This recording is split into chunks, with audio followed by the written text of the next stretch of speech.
எப்பவும் பரபரப்பா இருக்க இந்த சென்னை சிட்டி மக்களுக்கு கண்டிப்பா கிராமத்து வாழ்க்கையை பத்தி அந்த அளவுக்கு தெரிஞ்சிருக்காது. பட் அவங்களுக்கு ஒரு சூப்பரான சான்ஸ்.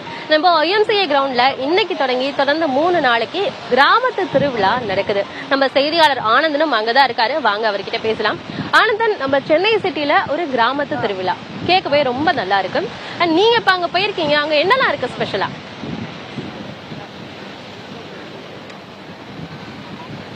ஆனந்தி, ஒரு கிராமத்தில் என்னென்ன இருக்குமோ அத்தனையும் உள்ளடக்கி YMCA நந்தனத்தில் அமைச்சிருக்காங்க.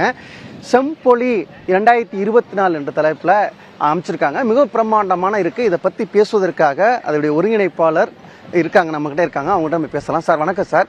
எதன் அடிப்படையில் இங்கே YMCA மைதானத்தில் இவ்வளோ பிரம்மாண்டமாக அமைச்சிருக்கீங்க? என்னுடைய நோக்கம் என்ன சார்? இது இப்போ பார்த்தீங்கன்னா ஒரு கிராமத்தில் போனீங்கன்னா நீங்கள் ஆடு மாடு கோழி கோயில் திருவிழா விளையாட்டு இசை எல்லாமே இருக்கும். இப்போ நம்ம ஒரு எக்ஸிபிஷன் இப்படி போனீங்கன்னா உணவு தனியாக, அப்புறம் ஆடல் பாடல் நிகழ்ச்சி தனியாக, அந்த மாதிரி இல்லாமல் ஒரு திருவிழா அதுக்குள்ளேயே ஒரு வணிகம் சந்தை.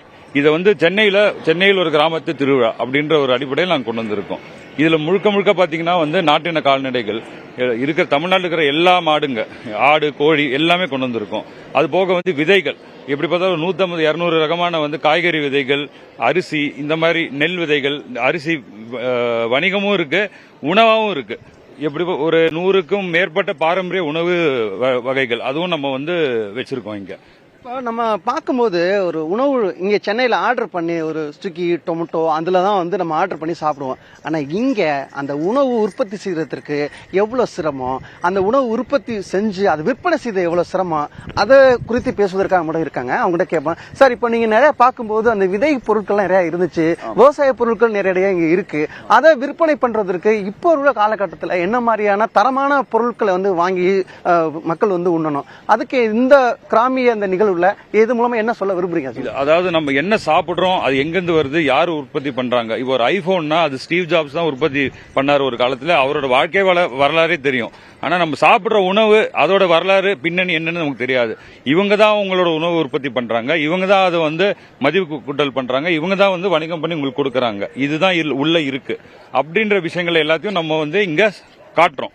நேரடியா நீங்க வாங்க, இந்த விவசாயிகளை பாருங்க, ஆடு மாடு வளர்க்குறவங்கள பாருங்க, உணவு உற்பத்தி பண்றவங்கள பாருங்க. இதை நேரா பார்த்து புரிஞ்சுக்கோங்க. உணவுல நீங்க என்ன சாப்பிடுறீங்களோ அது ஸ்விக்கில ஆர்டர் பண்ணாலும் அது என்னன்னு தெரிஞ்சுட்டு சாப்பிடணும். இப்போ ஜல்லிக்கட்டு காலையெல்லாம் சென்னையில பார்க்க முடியாது, அவ்வளவுதான் பார்க்க முடியாது. இப்போ இங்க 10க்கும் மேற்பட்ட ஜல்லிக்கட்டு காலையெல்லாம் இருக்கு. இதை என்ன கொண்டு காமிக்கிறீங்க, அதை பத்தி கொஞ்சம் சொல்லுங்க. இல்ல, இப்போ ஜல்லிக்கட்டு போராட்டம் அதோட வரலாறு மொத்த உலகத்தில் இருக்கிற அனைத்து தமிழர்களும் சேர்ந்து ஒரு மாபெரும் வெற்றி அது. ஆனா அதுக்கு பின்னாடி நிறைய விஷயங்கள் இருக்கு.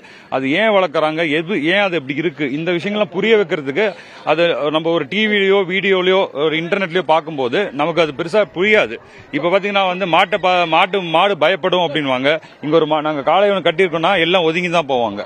இது நேரடியா பார்க்கணும். அது உறவு, மனுஷனுக்கும் வளர்க்குறவங்களுக்கும் மாட்டுக்கும் இருக்கிற உறவு, அது எப்படி பாத்துக்கிறாங்கன்றது பார்க்கணும். இது நேரடியா பார்த்து தெரிஞ்சுக்கோங்க. யாரோ சொல்லி பார்த்து இல்ல, நீங்களே நேரடியா பார்த்து கேள்விகள் கேளுங்க.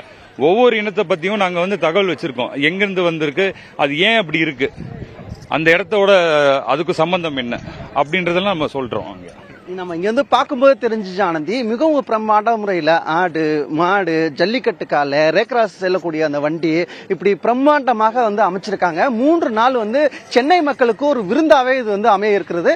எப்படி மக்கள் பயன்படுத்த போறாங்கன்னு அடுத்தடுத்து நம்ம தொடர்ந்து நம்ம பார்த்துக்கிட்டே இருப்போம். ஆனந்த், சூப்பர் ஆனந்தன். அதுவும் எப்ப பார்த்தாலும் இந்த சிட்டிக்குள்ளேயே சுத்திட்டு இருக்க சிட்டி பீப்புளுக்கு கண்டிப்பா இந்த மாதிரியான ஒரு கிராமத்து திருவிழாங்கிறது ஒரு புது எக்ஸ்பீரியன்ஸா கூட இருக்கும். கண்டிப்பா நீங்களும் போய் மிஸ் பண்ணாம இந்த இடத்த விசிட் பண்ணுங்க.